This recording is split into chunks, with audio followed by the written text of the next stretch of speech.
Alessia Zamperini, sei la premiata quest'anno per l'edizione 2018 del premio Tullio Guidotti, che va alle miglior studenti di Piancastagnaio alle scuole superiori. Innanzitutto, cosa da dire, la tua prima reazione a questa notizia? Vabbè, sono stata molto contenta comunque di ricevere il premio, non me l'aspettavo sinceramente, però sì, dai, sono contenta.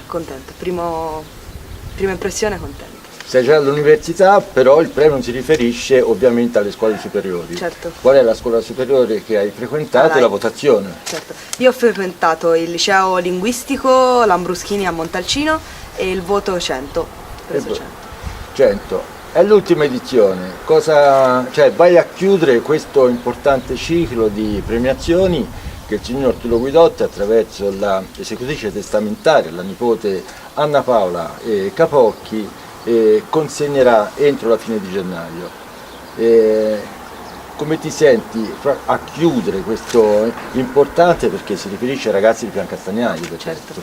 Allora, mi sento molto onorata perché comunque questo 100, insomma, mi ha fatto già piacere riceverlo e avere anche un premio concreto che mi possa guidare attraverso l'università, che mi possa dare veramente un aiuto concreto magari con gli studi, è molto importante per me, soprattutto anche per l'università che ho scelto, quindi non posso che ringraziare con veramente tutto e sentirmi onorata di questo premio. Ricordiamo un po' velocemente, questa è la 10ª volta che viene consegnato questo premio, voluto dal signor Tullio Guidotti, che da Piancastagnaio si trasferì subito dopo la guerra, possiamo dire, negli anni successivi, immediatamente successivi alla guerra, in quel di Sanremo, e lavorò molto e è rimasto sempre con quest'idea, dice, vorrei tanto che la formazione che non ho avuto io, la vorrei che Piancastagnaio, i ragazzi di Piancastagnaio, sostanzialmente attraverso un mio contributo, ricordiamolo, lui lasciò 100 milioni, quindi 10 milioni poi convertiti in euro e rivalutati tra l'altro,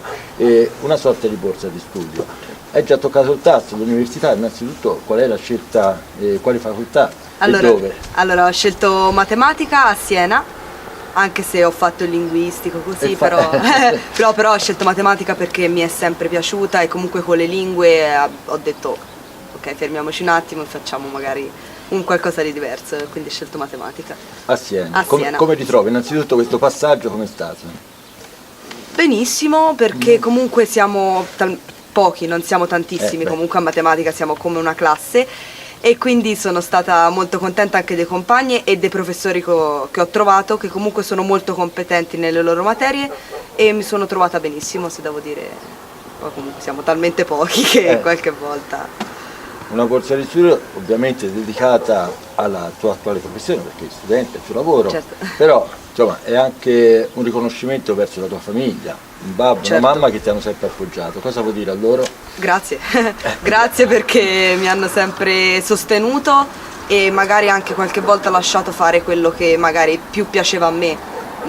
Loro mi danno sempre consigli così, però magari alla fine sono io che decido veramente quello che voglio fare e loro mi hanno sempre appoggiato, quindi non posso che dirgli grazie veramente. Tante passioni, tra cui non posso non nominare quella principale, dove anche lì hai avuto tanti successi, parlo del judo, che non hai assolutamente abbandonato, no. Sai anche di recente, insomma, hai sempre impegnato in gare non solo nazionali. Sì, judo per ora non l'ho lasciato, anche a Siena ho trovato una palestra comunque con l'allenatore che conosco, quindi è stato anche molto bello continuare a mantenere le proprie passioni e quindi questo sì, non lo lascerò. Ora tra breve c'ho qualche gara importante che insomma spero di fare un buon risultato. Torniamo alla scuola, gli esami come hai già iniziato a fare qualcosa, hai già dato qualche sessione? Insomma, dimmi. Sì, allora ho dato il primo esame attraverso 2 parziali e passato bene, sì. E poi la prossima settimana ne ho 2 e poi uno a febbraio. Sì. Insomma, c'è da fare. Sto già in pieno regime di studi. Un po' di avanti e indietro, Siena è vicina fortunatamente, sì. Però insomma lo studio impegna e ora tra qualche giorno, insomma, si presume il prossimo 27 gennaio, comunque sia diciamo entro la fine di gennaio riceverai questa borsa di studio. Hai già pensato la prima cosa che farai con queste qualcosa di specifico oppure li destinerai pian pianino alla tua attività? Allora, sicuramente le impiegherò per l'università, per qualsiasi... Certo, beh. Sì, ovviamente in ambito universitario. Magari pagare la prima tassa, cioè la seconda tassa dell'università non sarebbe male. Avevo già pensato sì, di fare una cosa così. Ebbene, questo era anche uno degli obiettivi Certo. del premio, sicuramente. Io vorrei anche lanciare un saluto alla nipote di Tullio Guidotti, Anna Paola Certo. Capocchi, che si è sempre prestata personalmente, è sempre stata attenta a questo premio, e va anche detto che è stato rivalutato nel tempo, quindi è stato mantenuto il valore economico alla situazione attuale. Questo è importante anche per te e per la tua famiglia. Ti rinnovo i miei complimenti, qui stiamo in un posto fantastico, Siena è bellissima, però qui alle nostre spalle l'inizio della Valdorcia con Radicofani, siamo al Pian Castagnaio, buon rientro a Siena e soprattutto divertiti in questi giorni per la premiazione. Grazie mille.